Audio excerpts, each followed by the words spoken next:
Hello everyone. Now we are going to deal with the topic ELISA, which is also another topic in the biotechniques.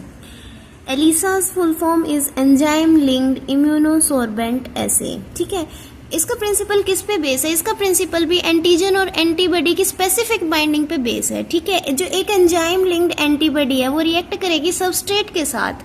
अगर enzyme linked antibody substrate के साथ react करेगी तो वो कुछ ना कुछ प्रोडक्ट भी बनाएगी. तो वो जो प्रोडक्ट बनेगा ना वो कलर चेंज होगा. ठीक है, और उस कलर चेंज के हिसाब से हम पता कर सकेंगे कौन सा प्रोडक्ट है. ठीक है, या किस टाइप की बाइंडिंग हुई है, कौन से एंटीजन एंटीबॉडी बाइंडिंग हुई है.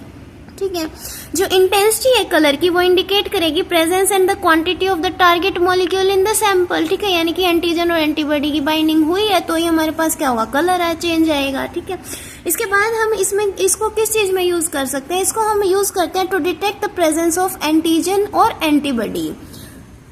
देखो, जितना एंटीजन होगा, एंटीबॉडी होंगे, वो आपस में बाइंड करेंगे तभी हमारे पास कलर चेंज आएगा. तो हमारा एंटीजन और एंटीबॉडी की डिटेक्शन में भी इसको हम यूज कर सकते हैं. ठीक है, जो स्टैंडर्ड कर्व होगा वो बेस्ड होगा on the non concentration of antigen और एंटीबॉडी और antigen is prepared from which the unknown concentration of sample can be determined. ठीक है, यानी कि हमारे पास हमने कुछ अननोन सैंपल लिया है, उसमें हमारे पास जो एंटीजन एंटीबॉडी है उसकी एक नॉन कंसंट्रेशन से ही हमारे पास स्टैंडर्ड कर्व बनेगा. ठीक है, टाइप्स ऑफ एलिसा की अगर हम बात करें तो ये बेसिकली 4 टाइप्स का होता है: डायरेक्ट, इनडायरेक्ट, कम्पिटिटिव और सैंडविच एलिसा. ठीक है, अब हम इनको 1 बाय 1 डील करते हैं. सबसे पहले हम डील करेंगे डायरेक्ट एलिसा के साथ. इसमें हमारे पास क्या होगा, इसमें हमारे पास सबसे पहले जो हमारे पास माइक्रोप्लेट वेल होती है ना, यानी कि जो सॉलिड सरफेस होता है उस पे हमारा जो एंटीजन है इमोबिलाइज्ड होगा, यानी कि सॉलिड सरफेस पे ऑलरेडी एंटीजन प्रेजेंट होगा. ठीक है, अब हम उसमें क्या करेंगे, एंटीबॉडी जो कि एंजाइम के साथ कॉन्जुगेटेड है उसके अंदर डाल देंगे. यानी कि हमारे पास सॉलिड सरफेस पे एंटीजन तो था ही, अब हम उसमें क्या करेंगे, एंजाइम लिंक्ड एंटीबॉडी भी डाल देंगे. अब एंटीजन है, एंटीबॉडी है, तो हमारे पास क्या बनेगा, एंटीजन एंटीबॉडी कॉम्प्लेक्स बना देगा, है ना. अब एंटीजन एंटीबॉडी कॉम्प्लेक्स बनाया है तो अब हम इसको वॉश करेंगे. वॉश क्यों करेंगे, ताकि जो अनबाउंड एंटीबॉडीज है ना, यानी कि जो एंटीजन के साथ बाइंड नहीं किए, यानी कि जो एक्सेस में थी वो वॉश आउट हो जाएगी. ठीक है, अब हमारे पास सिंपल क्या बनेगा, जितने एंटीजन है उतनी एंटीबॉडी है और उनका कॉम्प्लेक्स है. ठीक है, अब हम इसमें क्या डाल देंगे, सबस्ट्रेट डाल देंगे. अब सबस्ट्रेट डालने के बाद इसका क्या आ जाएगा, कलर चेंज आ जाएगा. ठीक है, जितनी सिग्नल की इंटेंसिटी होगी, यानी कि जितना कलर चेंज होगा, जितना उसकी इंटेंसिटी होगी कलर चेंज की, वो किसके डायरेक्टली प्रोपोर्शनल है, वो डायरेक्टली प्रोपोर्शनल है कि हमारा जो सैंपल है उसमें कितने अमाउंट में एंटीजन प्रेजेंट है. आया समझ? क्या है डायरेक्ट एलिसा? डायरेक्ट एलिसा क्या है, जो हमारा सॉलिड सरफेस है वो एंटीजन इमोबिलाइज्ड है उस पे. अब उसमें हमने क्या डाल दिया, एंजाइम लिंक्ड एंटीबॉडी डाल दी. उन्होंने एंटीजन एंटीबॉडी कॉम्प्लेक्स बना लिया. अब हम इसमें जो एक्सेस में एंटीबॉडीज प्रेजेंट थी उसको हमने वॉश अवे कर दिया और उसके बाद हमने उसमें डाल दिया सबस्ट्रेट. अब सबस्ट्रेट डालने के बाद उसने कुछ ना कुछ कलर चेंज किया है. अब कितने अमाउंट में, यानी कि कितनी इंटेंसिटी है उस कलर चेंज की, उस सिग्नल की, वो किस पे डायरेक्टली प्रोपोर्शनल है कि उस सैंपल में कितना एंटीजन प्रेजेंट था. यानी कि जितनी ज्यादा इंटेंसिटी होगी सिग्नल की, जितना ज्यादा कलर चेंज होगा, उतना ही हमारे पास सैंपल में एंटीजन का अमाउंट प्रेजेंट होगा. ये था हमारे पास डायरेक्ट एलिसा. अब सेकेंड वन हमारे पास क्या है, इनडायरेक्ट एलिसा. इनडायरेक्ट एलिसा में हमारे पास क्या लेंगे, हम वो सैंपल लेंगे जिसमें प्राइमरी एंटीबॉडी ऐड होगी एंटीजन कोटेड माइक्रोटाइटर वेल से. ठीक है, इसमें हमारे पास क्या है, हमने सैंपल लिया जिसमें हमारे पास प्राइमरी एंटीबॉडी है, उसको हमने ऐड कर दिया उस माइक्रोटाइटर वेल के साथ जिसपे ऑलरेडी एंटीजन कोटेड था. ठीक है, अब हमने इसमें वॉश कर दिया. वॉश क्यों किया, यानी कि जो फालतू का एंटीबॉडी है ना वो बाहर निकल जाए. ठीक है, जिसने कॉम्प्लेक्स बनाया वो तो रहेगा ही, बाइंडिंग में है एंटीजन एंटीबॉडी के, लेकिन जो फालतू का ऐसे ही पड़ा है वो वॉश आउट हो गया. ठीक है, अब हमारे पास जो presence of antibody bound to the antigen detected by adding enzyme conjugated secondary antibody. अभी तक प्राइमरी एंटीबॉडी कोटेड थी किसके साथ, एंटीजन के साथ. ठीक है, अब हमारे पास हम क्या डालेंगे, उसमें सेकेंडरी एंटीबॉडी डाल देंगे. अब सेकेंडरी एंटीबॉडी डालने के बाद इस सेकेंडरी एंटीबॉडी पे एंजाइम होगा. ठीक है, उसको हम वॉश आउट कर देंगे. वॉश क्यों करना है, ताकि जो एक्सेस में सेकेंडरी एंटीबॉडी होगी वो वॉश आउट, वो बाहर निकल जाएगी. ठीक है, उसके बाद हम इसमें सबस्ट्रेट डालेंगे. सबस्ट्रेट डालने के बाद कुछ ना कुछ कलर प्रोड्यूस होगा. ठीक है, ये था हमारे पास क्या, इनडायरेक्ट एलिसा. दोबारा देखते हैं, एक सैंपल लिया है हमने जिसमें ऑलरेडी प्राइमरी एंटीबॉडी प्रेजेंट है, ठीक है, प्राइमरी एंटीबॉडी प्रेजेंट है। अब हमने इस सैंपल को किसके साथ ऐड कर दिया, हमने उस माइक्रोटाइटर वेल के साथ ऐड कर दिया जिस पे ऑलरेडी एंटीजन कोड था, ठीक है। अब हमने इसको वॉश आउट कर दिया। उसके बाद जो हमारा ये एंटीजन, प्राइमरी एंटीबॉडी और एंटीजन का कॉम्प्लेक्स बना है, इसमें हमने secondary antibody, enzyme conjugated secondary antibody को ऐड कर दिया। अब एंजाइम कॉन्जुगेटेड सेकेंडरी एंटीबॉडी को ऐड करने के बाद हमने दोबारा से इसको वॉश आउट किया ताकि एक्सेस का एंटीबॉडी क्या निकल जाए, बाहर निकल जाए, ठीक है। उसके बाद हमने इसमें सबस्ट्रेट को ऐड किया। सबस्ट्रेट को ऐड करने के बाद इन्होंने कुछ कलर प्रोड्यूस किया है। अब इस कलर से ही हमें पता चलेगा कि कितना अमाउंट ऑफ एंटीबॉडी सैंपल में प्रेजेंट है। देखो, जो कलर इंटेंसिटी है वो क्या बताएगी कि amount of antibody in the sample, जबकि डायरेक्ट एलिसा वाला क्या बता रहा था, कलर की इंटेंसिटी क्या बता रही थी, amount of antigen present in the sample. लेकिन इनडायरेक्ट वाले में क्या बता रही है, amount of antibody in the sample, ठीक है। इसको हम क्यों यूज करते हैं, to detect the present of serum antibody against human immunodeficiency virus, यानी कि HIV, ठीक है। HIV के केस में हम इनडायरेक्ट एलिसा का यूज करते हैं। In this assay recombinant envelope और core proteins of HIV are absorbed on the solid phase antigen to microtiter wells. Individual infected with HIV will produce serum antibodies to epitopes on these viral proteins, ठीक है। यानी कि जब हमें HIV की testing करनी है किसी इंसान के अंदर, किसी ह्यूमन के अंदर, तो हम किसके हेल्प से कर सकते हैं, हम इनडायरेक्ट एलिसा की हेल्प से कर सकते हैं। इसमें होगा क्या, हम इसमें सैंपल लेंगे जिसमें ऑलरेडी प्राइमरी एंटीबॉडी प्रेजेंट है, उसको हम ऐड कर देंगे एंटीजन कोटेड माइक्रोटाइटर वेल के साथ। उसके बाद फालतू की एंटीबॉडीज को बाहर निकाल देंगे और जो हमारे पास अब प्राइमरी एंटीबॉडी और एंटीजन का कॉम्प्लेक्स बना है उसमें एंजाइम कॉन्जुगेटेड सेकेंडरी एंटीबॉडी को ऐड कर देंगे।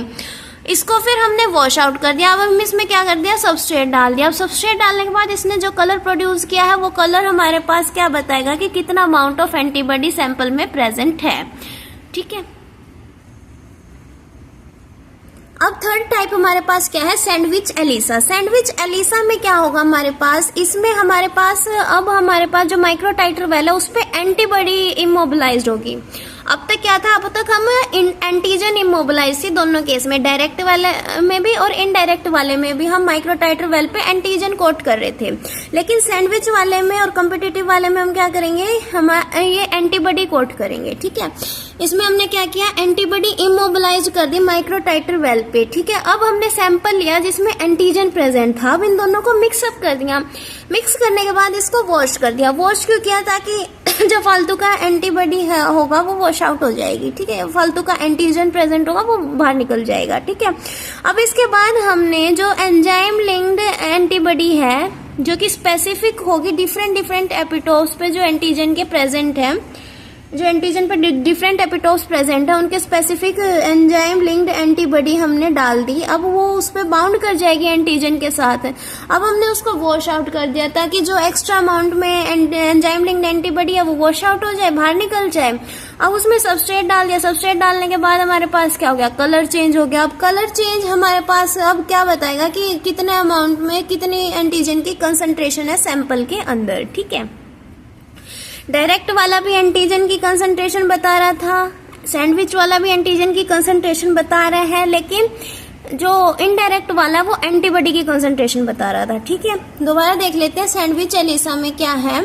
जो एंटीबॉडी है वो इमोबिलाइज कर देंगे माइक्रोटाइटर वेल पे। उसके बाद हमने वो सैंपल लेना जिसमें एंटीजन प्रेजेंट है। अब हम इन दोनों को ऐड कर देंगे तो एंटीजन एंटीबॉडी कॉम्प्लेक्स बन जाएगा। अब हमने उसको वॉश आउट कर दिया। वॉश आउट करने के बाद जो हमारे पास एंजाइम लिंक्ड सेकेंडरी एंटीबॉडी है उसको डाल देंगे जो कि स्पेसिफिक होती है एंटीजन के एपिटोप्स के लिए, ठीक है। अब वो एंटीजन के साथ बाइंड कर जाएगी। बाइंड करने के बाद जो फालतू की एंटीबॉडी है उसको वॉश आउट कर देंगे और उसके बाद हमने सबस्ट्रेट डाल दिया इसमें। अब सबस्ट्रेट डालने के बाद वो कलर चेंज शो करेगा। अब कलर चेंज जितना ज्यादा इंटेंसिटी होगी कलर चेंज की, उतनी ही हमारे पास क्या होगी, एंटीजन की कंसंट्रेशन होगी सैंपल के अंदर। इसको सैंडविच क्यों बोला गया, देखो पहले हमने एंटीबॉडी लिया, उसके बाद हमने एंटीजन लिया, उसके बाद दोबारा से एंटीबॉडी ली, यानी कि दो एंटीबॉडी के बीच में एंटीजन प्रेजेंट है, यानी कि एक सैंडविच की तरह दिख रहा है, शो हो रहा है, ठीक है। अब हमारे पास फोर्थ हमारे पास क्या है, कॉम्पिटिटिव एलिसा। कॉम्पिटिटिव एलिसा में जो हमारा जो एंटीबॉडी है वो इंक्यूबेट करेंगे हम सॉल्यूशन के अंदर विद सैंपल कंटेनिंग एंटीजन्स, ठीक है। एंटीजन एंटीबॉडी कॉम्प्लेक्स बन जाएगा, ठीक है। जो माइक्रोटाइटर वाला उसमें एंटीजन कोटेड होगा, ठीक है। अब उसके बाद जो एंटीजन है वो compete करेगा लेबल्ड एंटीजन के साथ। लेबल्ड एंटीजन यानी कि वो जो एंटीजन है ना वो कलर शो कर रहा है। ये जो सेकंड वाला जो हमने एंटीजन डाला है, एंटीजन जो है ये कलर शो कर रहा है, लेबल्ड एंटीजन, ठीक है। अब जो एंटीजन है वो compete करेगा लेबल्ड एंटीजन के साथ for binding to the limited amount of antibody, यानी कि अब हमारे पास एंटीबॉडी की जो अमाउंट है वो लिमिटेड है। अब जो सिंपल एंटीबॉडी है ना उस पे दो एंटीजन्स compete कर रहे हैं, एक तो अनलेबल्ड वाला यानी कि जो कलर्ड नहीं है, दूसरा लेबल्ड वाला जो कलर्ड है, ठीक है। अब हमने क्या देखना है कि जितने अमाउंट में एंटीजन प्रेजेंट है सैंपल के अंदर उतना ही लेस लेबल्ड एंटीजन बाइंड करेगा, यानी कि सैंपल में जितना अनलेबल्ड एंटीजन प्रेजेंट है ना वो ज्यादा बाइंड करेगा rather than the labelled antigen. अब हमने इसमें क्या डाल दिया, अब हमने इसमें एंजाइम कॉन्जुगेटेड सेकेंडरी एंटीबॉडी डाल दी, ठीक है, जो कि स्पेसिफिक है for the isotope of primary antibody. इससे हम क्या डिटरमाइन करेंगे, जो amount of primary antibody bound to the well, यानी कि कितने अमाउंट में जो प्राइमरी एंटीबॉडी है वो वेल के साथ बाइंड अप कर रखी है। जो इसका सिग्नल है वो इनवर्सली प्रोपोर्शनल है एंटीजन की कंसंट्रेशन से, ठीक है। दोबारा देख लेते हैं, इसमें हमने एंटीबॉडी इंक्यूबेट की सॉल्यूशन के अंदर with the sample containing antigen. अब एंटीजन एंटीबॉडी कॉम्प्लेक्स बन गया। अब ये जो एंटीजन एंटीबॉडी कॉम्प्लेक्स है ना इसको हम ऐड करेंगे एंटीजन कोटेड माइक्रोटाइटर वेल के साथ, ठीक है। अब ये दो टाइप के एंटीजन आ गए, अब ये दोनों आपस में क्या करेंगे, compete करेंगे। इसमें से एक तो अनलेबल्ड एंटीजन है, दूसरा कैसा है, लेबल्ड एंटीजन है, ठीक है।